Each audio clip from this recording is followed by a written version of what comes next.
بسم اللہ الرحمن الرحیم۔ السلام علیکم ناظرین، آج کی ویڈیو میں ہم آپ کو بتائیں گے پاکستان میں سکھوں، بدھ مت، جین مت اور ہندو مت کے مقدس مقامات کہاں کہاں موجود ہیں۔ ضلع نارووال میں واقع گردوارہ دربار صاحب کرتارپور سکھوں کے لیے انتہائی اہمیت رکھتا ہے۔ یہ وہی جگہ ہے جہاں سکھوں کے پہلے گرو نانک دیو جی نے اپنی زندگی کے آخری 18 سال گزارے۔ یہیں ان کی قبر اور سمادھی ہے جو سکھوں اور مسلمانوں دونوں کے لیے مقدس مقام کا درجہ رکھتی ہے۔ یہ گردوارہ ضلع نارووال تحصیل شکرگڑھ کے ایک گاؤں کوٹھے پنڈ میں دریائے راوی کے مغربی طرف واقع ہے۔ سرحد کے اس پار عین گردوارے کی سیدھ میں سکھ یاتری درشن ستھل قائم کیے ہوئے ہیں، جہاں سے وہ الگ صبح اپنی عبادات کا آغاز دوربینوں کے ذریعے گردوارے کے درشن سے کیا کرتے تھے۔ لیکن 9 نومبر 2019 کو کرتارپور راہداری کے کھلنے سے اب وہ اس مقدس مقام تک خود چل کر درشن کے لیے آ سکتے ہیں۔ پاکستان میں سکھوں کے دیگر مقدس مقامات میں پنجا صاحب حسن ابدال، ڈیرہ صاحب لاہور اور جنم استھان ننکانہ صاحب شامل ہیں۔ اگر بدھ زائرین کی بات کی جائے تو پاکستان ان کے لیے زمین پر کسی جنت سے کم نہیں ہے۔ یہ پاک سرزمین بدھ مت کی شاندار خانقاہوں، یونیورسٹیوں اور اسٹوپوں سے بھرپور ہے۔ پنجاب اور خیبر پختونخوا کے علاقے اس اعتبار سے خاص اہمیت رکھتے ہیں۔ یہاں عالیشان اور صدیوں پرانے بدھ کے مجسمے،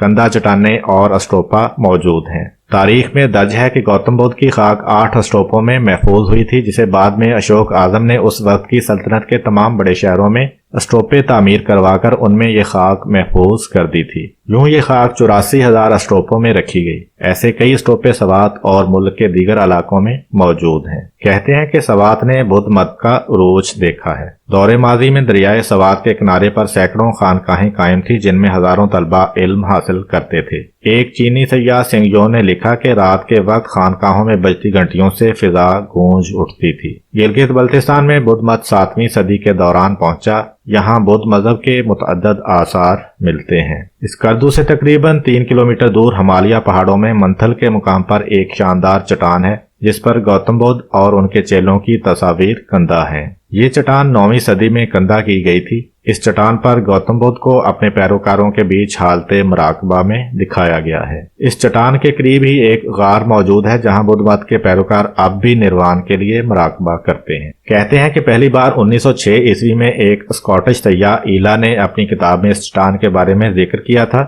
جس کے بعد محققین کی توجہ اس جانب مرکوز ہوئی۔ کریم آباد کے قریب دریائے ہنزا کے کنارے ایک بڑی چٹان موجود ہے، جس کی قدامت ہزاروں سال بتائی جاتی ہے۔ چٹان کے دونوں حصوں میں تصاویر اور عبارتیں کندہ ہیں۔ یہ جگہ بھی اب ایک محفوظ ورثہ ہے۔ خیبر پختونخوا کی وادی سوات میں قدم قدم پر بدھ مت کے مقدس مقامات ملتے ہیں۔ ماہرین کا کہنا ہے کہ بدھ مت سوات سے ہی چین گیا تھا۔ زیادہ تر قدیم آثار بری کوٹ، سیدو شریف اور اوڈی گرام کے آس پاس ہیں۔ بری کوٹ سوات میں کھدائی کے دوران گھوڑے پر سوار گوتم بدھ کا بہت بڑا مجسمہ برآمد ہوا تھا، جبکہ یہاں ایک چٹان پر 2 شیروں کے مجسمے بنے ہوئے ہیں جو بظاہر اسٹوپا کی شباہت کے حامل ہیں۔ مینگورا سے کچھ فاصلے پر ایک اور چٹان بھی موجود ہے، جس پر گوتم بدھ کا بہت بڑا مجسمہ بنا ہوا ہے۔ سوات میوزیم کے قریب بدھ مت کا ایک بہت بڑا معبد بدھ کدہ موجود ہے۔ یہ معبد تقریباً 2000 سال پرانا ہے اور اسے اشوک اعظم نے تعمیر کروایا تھا۔ اس کے مرکز میں ایک بلند و بالا اسٹوپا تھا اور اس کے گرد 240 چھوٹے اسٹوپے بنائے گئے تھے۔ اسٹوپا کے گنبد پر ہمیشہ 7 چھتریاں بنائی جاتی ہیں جو 7 آسمانوں کو ظاہر کرتی ہیں۔ کہا جاتا ہے کہ اس بت کدے سے 9484 مجسمے برآمد ہوئے تھے، جو اس وقت اٹلی کے میوزیم میں موجود ہیں۔ مردان کا ضلع تخت بائی گندھارا آرٹ یا بدھ مت کا مرکز ہے۔ یہاں ایک پہاڑی پر گندھارا طرز تعمیر سے آراستہ پورا ایک شہر موجود ہے، جو اب عالمی ثقافتی ورثے کا حصہ ہے۔ تخت بائی میں موجود آثار کی دریافت کے لیے کھدائی کا آغاز 1836 عیسوی میں کیا گیا تھا۔ ہری بہلول کے آثار بھی 1980 سے یونیسکو کے عالمی ثقافتی ورثے میں شامل ہیں۔ یہ آثار ایک قلعہ بند شہر کے ہیں۔ مردان شہر سے کچھ دور شہباز گڑھی میں بھی ایک کندہ چٹان دیکھی جا سکتی ہے۔ پنجاب میں بھی بدھ مت کے بے شمار آثار دریافت ہوئے ہیں، مثلا ٹیکسلا، اس کے نواحی علاقے اور رحیم یار خان کا کچھ حصہ اس حوالے سے اہم ہے۔ جین مت کے حوالے سے صوبہ سندھ کو بہت زیادہ اہمیت حاصل ہے، جبکہ پنجاب میں بھی جین مت سے متعلق چند مقامات موجود ہیں۔ تاریخی حوالوں کے مطابق سندھ صدیوں تک جین مت کے ماننے والوں کا گڑھ رہا ہے۔ یہاں کے شاندار مندر اس بات کے گواہ ہیں۔ اگرچہ متعدد مندر اب ناپید ہو چکے ہیں، لیکن تھرپارکر میں واقع جین مت کے 4 اہم مندر اب بھی موجود ہیں۔ ان 4 مندروں میں سب سے اہمیت کا حامل گوڑی مندر ہے، جسے 1376 عیسوی یعنی آج سے تقریباً 644 سال پہلے تعمیر کیا گیا تھا۔ اس مندر کی بناوٹ، نقاشی اور صناعی اپنی مثال آپ ہے، لیکن مناسب دیکھ بھال نہ ہونے کے باعث یہ کشادہ مندر خستگی کا شکار ہو رہا ہے۔ دوسرا مندر ویراوا ہے۔ یہ ایک چھوٹا لیکن بہت خوبصورت مندر ہے۔ اس کے در و دیوار پر سنگ تراشی کا نفیس کام کیا گیا ہے۔ اس کے علاوہ پونی مندر ہے جو زیادہ اچھی حالت میں نہیں ہے۔ اس کی بناوٹ بتاتی ہے کہ یہ کسی زمانے میں بہت مضبوط اور شاندار رہا ہوگا۔ ان 4 مندروں میں سب سے بڑا مندر نگر پارکر میں ہے، جس کی حالت کچھ بہتر ہے۔ اس کے در و دیوار پر کی گئی نقاشی اور مورتیوں کے باعث یہ کسی زمانے میں جین زائرین کا پسندیدہ مقام ہوا کرتا تھا۔ کٹاس راج کے اس مندر کا ذکر مہابھارتا میں بھی ملتا ہے۔ ہندو روایات کے مطابق جب شیوا جی کی بیوی ستی دنیا سے رخصت ہوئیں تو ان کے غم میں شیوا کی آنکھوں سے جو آنسو رواں ہوئے، ان سے 2 مقدس تالاب وجود میں آ گئے، ایک اجمیر کا پشکر اور دوسرا کٹکشا۔ سنسکرت میں اس لفظ کا مطلب آنسوؤں کی لڑی ہے۔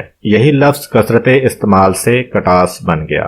ہندوؤں کے لیے اس تالاب کا پانی نہایت مقدس ہے اور ہر سال دنیا بھر سے ہندو یاتری یہاں زیارت کے لیے آتے ہیں۔ بلوچستان میں ہنگول دریا کے کنارے واقع اس ہنگلاج مندر کو نانی مندر بھی پکارا جاتا ہے۔ یہ پاکستان اور بھارت کے ہندوؤں کا مقدس ترین مقام ہے۔ ہر سال لاکھوں زائرین یہاں آتے ہیں۔ نانی مندر کے بعد نگر پارکر کا چوڑیوں مندر متبرک سمجھا جاتا ہے۔ مقامی لوگوں کا کہنا ہے کہ اب بھی یہاں سالانہ لاکھوں زائرین آتے ہیں اور رات قیام کرتے ہیں۔ سیالکوٹ کا تاریخی شوالا تیجا سنگھ مندر بھی ہندو مت کے لیے ایک اہم مقام کی حیثیت رکھتا ہے۔ اس مندر کو قیام پاکستان کے بعد بند کر دیا گیا تھا، لیکن مندر کی تزئین و آرائش کے بعد ایک بار پھر کھول دیا گیا ہے۔ کراچی میں واقع شری رام سوامی، 200 سال قدیم لکشمی نارائن مندر اور 1500 سال پرانا ہنومان مندر بھی اہم مندروں کی فہرست میں شامل ہیں۔ لاہور کا والمیکی مندر، پشاور کا گورکھ ناتھ مندر اور سکھر میں 7 بیلوں کا مندر بھی زائرین کا مرکز بنا رہتا ہے۔